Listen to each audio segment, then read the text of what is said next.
Good evening बच्चों, सभी को आज की मैथ्स की कक्षा में स्वागत है। तो आज की कक्षा में बच्चों हम लोग नए चैप्टर को स्टार्ट करेंगे जिसका नाम है अलजेब्रा।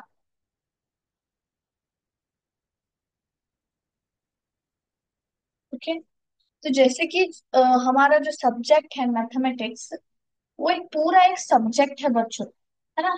इस सब्जेक्ट में हम लोग कई सारे विषय पढ़ते हैं, जैसे कि हम लोग नंबर्स के बारे में पढ़ते हैं, है ना। नंबर्स में हम लोग क्या पढ़ते हैं, एडिशन करना हो या सब्ट्रैक्शन करना हो, मल्टीप्लिकेशन डिवीजन, उसके ऊपर स्टेटमेंट प्रॉब्लम्स, ये सब कुछ हम लोग पढ़ते हैं। इसको हम लोग कौन सा फील्ड बोलते हैं? इसको हम लोग अर्थमेटिक बोलते हैं। क्या बोलते हैं? अर्थमेटिक्स। तो मैथमेटिक्स में जब हम लोग नंबर्स के बारे में पढ़ते हैं तो वो किसके बारे में है? अर्थमेटिक के बारे में पढ़ रहे हैं। हम लोगों ने सॉलिड फिगर्स, है ना, प्लेन फिगर्स, फिर कंस्ट्रक्शन के बारे में जाना, है ना। Construction, triangles, shapes, different kinds of shapes को कैसे कंस्ट्रक्शन करते हैं उसके बारे में पढ़ा। वो हम लोग किस सब्जेक्ट में पढ़ते हैं? मैथमेटिक्स में हम लोग ज्योमेट्री के बारे में पढ़ते हैं। ज्योमेट्री। तो अर्थमेटिक और ज्योमेट्री क्या है बच्चों? मैथमेटिक्स के जो पार्ट्स हम लोग बोलते हैं उनको, ये क्या है? मैथमेटिक्स के पार्ट्स है। और ये अलजेब्रा क्या है? अलजेब्रा इज नथिंग बट ये भी मैथमेटिक्स का ही एक पार्ट है, जिसमें हम लोग लेटर्स एंड नंबर्स के बारे में पढ़ेंगे। यहाँ पे क्या है, अलजेब्रा में हम लोग जो है नंबर्स और लेटर्स को कॉम्बिनेशन में यूज करते हैं बच्चों।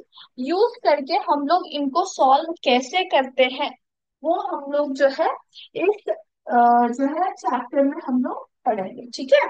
तो अभी हम लोग जो है स्टार्ट करेंगे अलजेब्रा।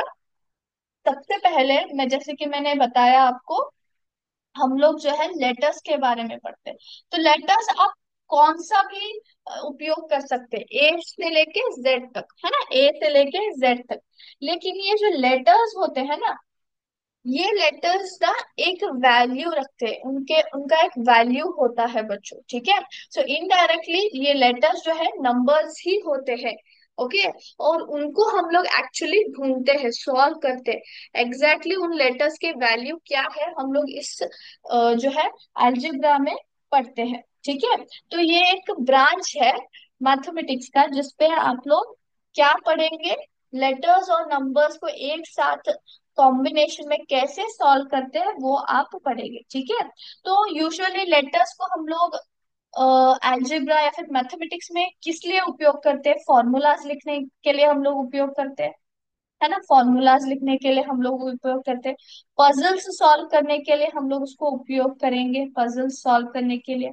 फिर वैल्यूज ढूंढने के लिए, वैल्यूज को फाइंड आउट करने के लिए हम लोग उसको उपयोग करेंगे, ठीक है। तो इससे सर क्या होगा?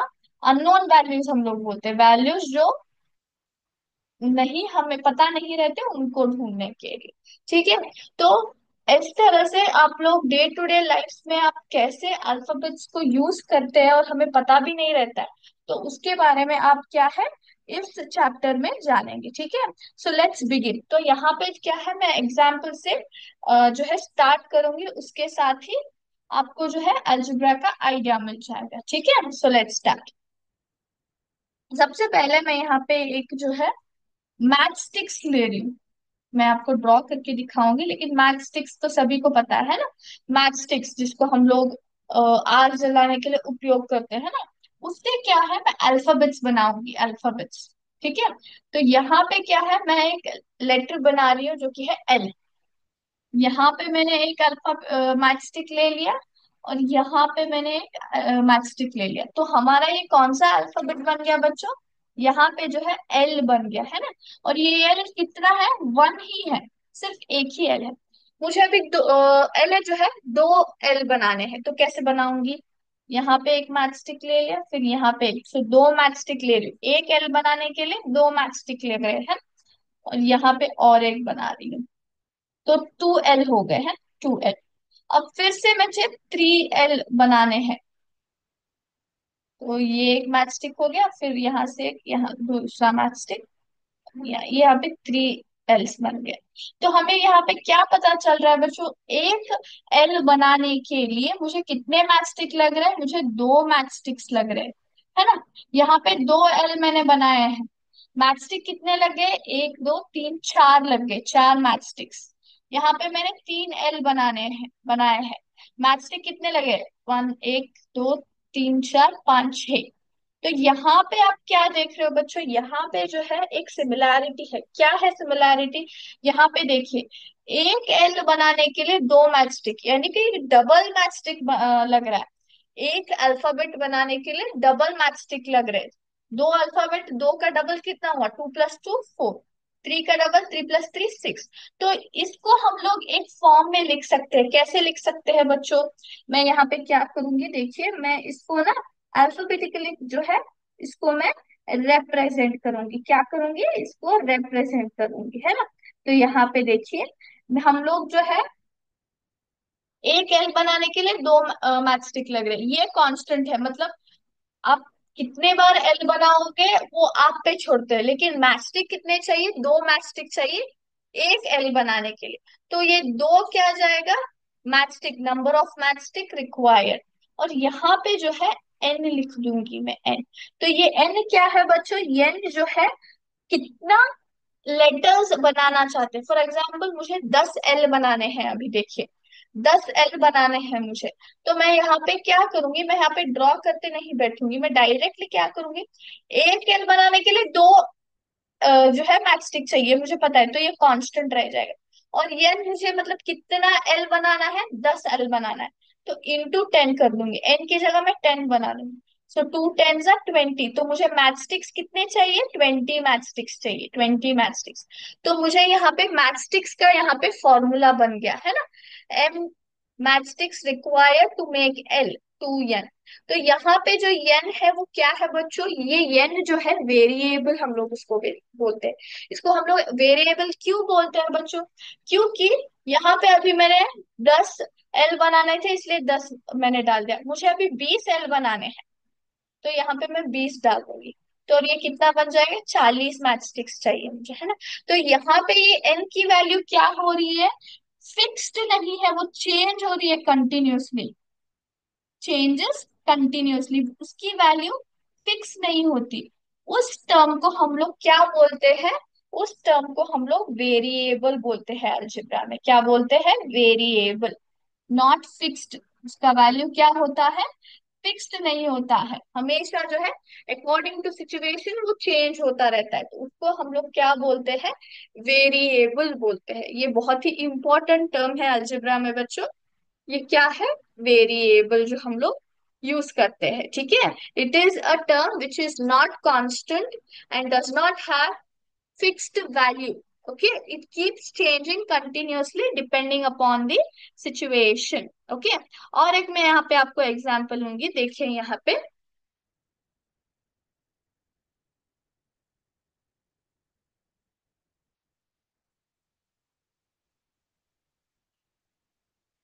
यस यहाँ पे देखिए, मुझे क्या करना है, I want to purchase the books.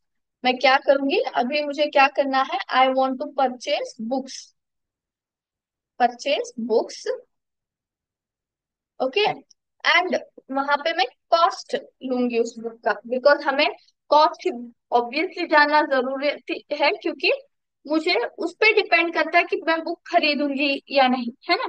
तो यहाँ पे शॉपकीपर के पास जाऊंगी और उसको बोलूंगी कि एक बुक का कॉस्ट बताइए, कॉस्ट ऑफ वन बुक। तो वो बोलेगा 10 रुपए है मैम, 10 रुपए है, तो मुझे एक बुक का कॉस्ट पता चल गया।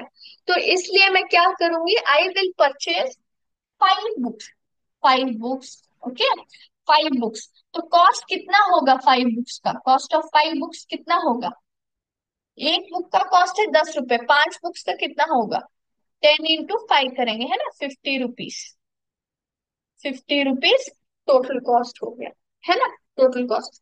तो यहाँ पे मुझे जानना है, अभी मैं 5 बुक्स नहीं 10 बुक्स लूंगी, तो कॉस्ट ऑफ 10 बुक्स क्या होंगे, 10 बुक्स कितना होगा, 10 इंटू 10, है ना।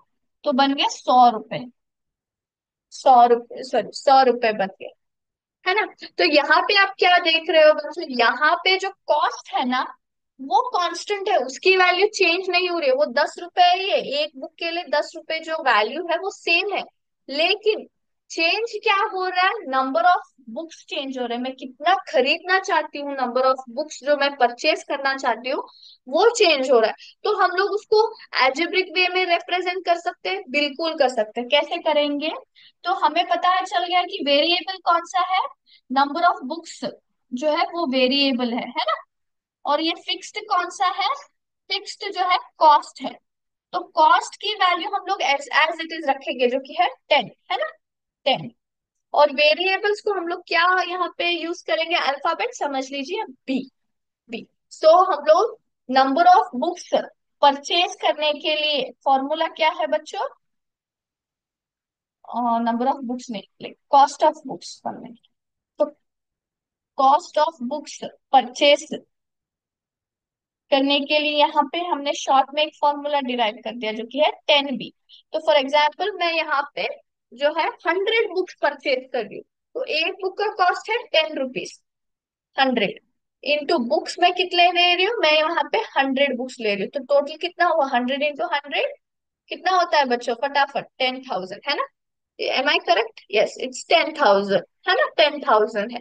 तो इस यहाँ से आपको क्या पता चल रहा है कि आप कौन से भी विषय को जो है वेरिएबल्स यानी कि अलजेब्रा में बिठा सकते हैं। तो हमारे डे टू डे लाइफ में ही हम लोग ऐसे एग्जाम्पल्स लेते हैं, है ना, जैसे बुक खरीदना हो या फिर मैथस्टिक से कुछ प्रोजेक्ट करना हो, है ना।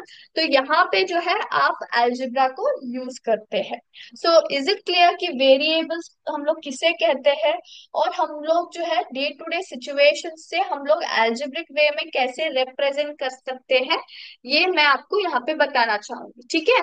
तो आज का क्लास हम लोग यहीं पे स्टॉप करेंगे बच्चों, नेक्स्ट क्लास में इस टॉपिक को कंटिन्यू करेंगे। थैंक यू बच्चों, जय हिंद, जय विद्या शक्ति।